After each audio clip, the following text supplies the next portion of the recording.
In what way does your media product use, develop, or challenge forms and conventions of a real media product?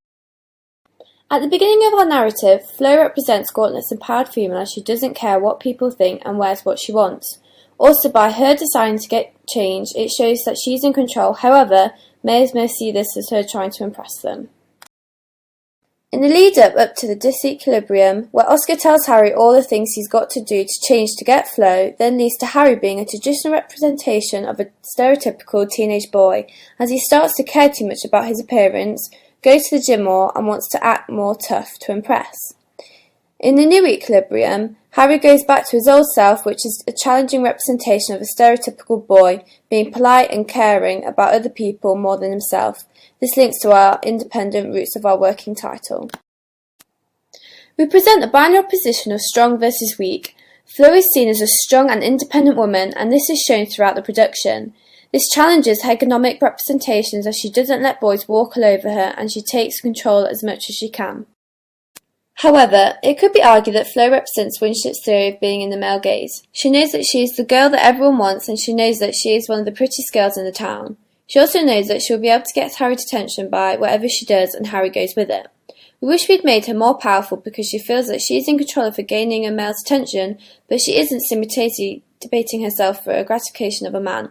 For example, when she comes down the stairs, Flo may be above Harry, but she is objectified by what he says when he looks at her.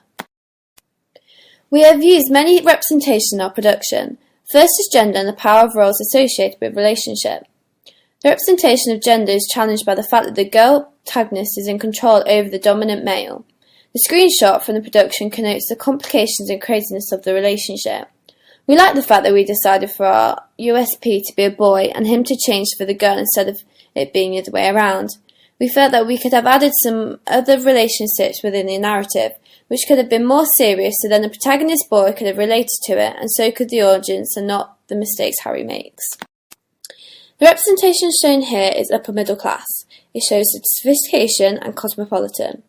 We challenge the stereotype of the upper middle class associating with champagne, black tie and smart dogs, as the characters are wearing ripped jeans, jumpers and socks while they are hanging at Flo's. But when the girls go to get changed, they come out in dresses and heels looking sophisticated and present themselves well.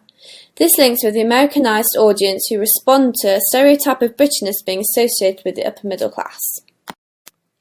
We can compare our representations of the British film About Time, where the struggling male lead actually comes from the middle class idyllic lifestyle. Thankfully, he gets his dream girl, similarly so does Harry and Go with Flo. This representation reflects working title having Universal as their parent company. Crags. Class. In our production, we represent the upper middle class as being privileged, elite and creme de la creme. They are sophisticated young adults learning and challenging themselves in their last teenage years. Here, we're representing a positive upper middle class. This sustains the hegemonic process of presenting the upper middle class as aspirational and ideal. Also, our production fits into the conglomerate's ideologies, with our audience learn and follow the representations we are presented. Age. We establish a traditional stereotype that teenage boys tend to be passionate about women and like to challenge the rules. We also confirm that teenagers themselves are easily led and are only just coming to terms with their identity. The association with the independent side of our production, because a large institution would more likely represent a group of friends of being very similar and the same sex, whereas we have chosen a group of friends, different sexes and all very different personalities and opinions.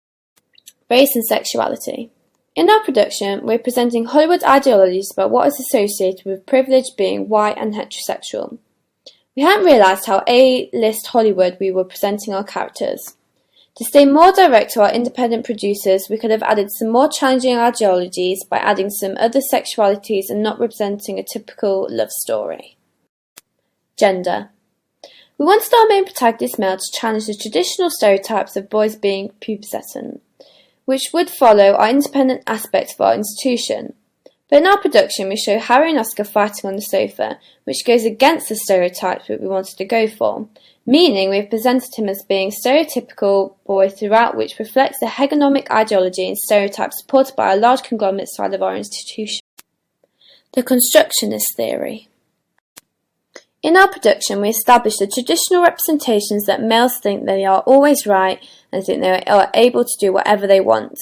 Applying this to our constructionist theory, the reality is that society traditionally prioritises males' opinions over females.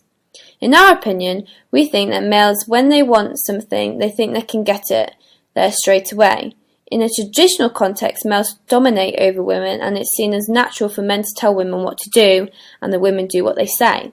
We challenge this traditional view, with women being just as capable of controlling over men due to modern day men and women are seen as accepted as being equal.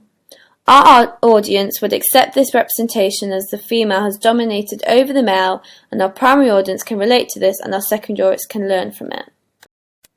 Another representation in our production presents the upper middle class having more access to resources to present a more sophisticated image in society. In our opinion, the upper middle class is something to aspire to. In social contexts, the upper middle class is still an idea promoted by the American institutions. The audience accepts the representations above because the representation is made to seem appealing. For example, Flo not caring about what she looks like in front of her boys, and the sophistication of what the girls wear when they go out.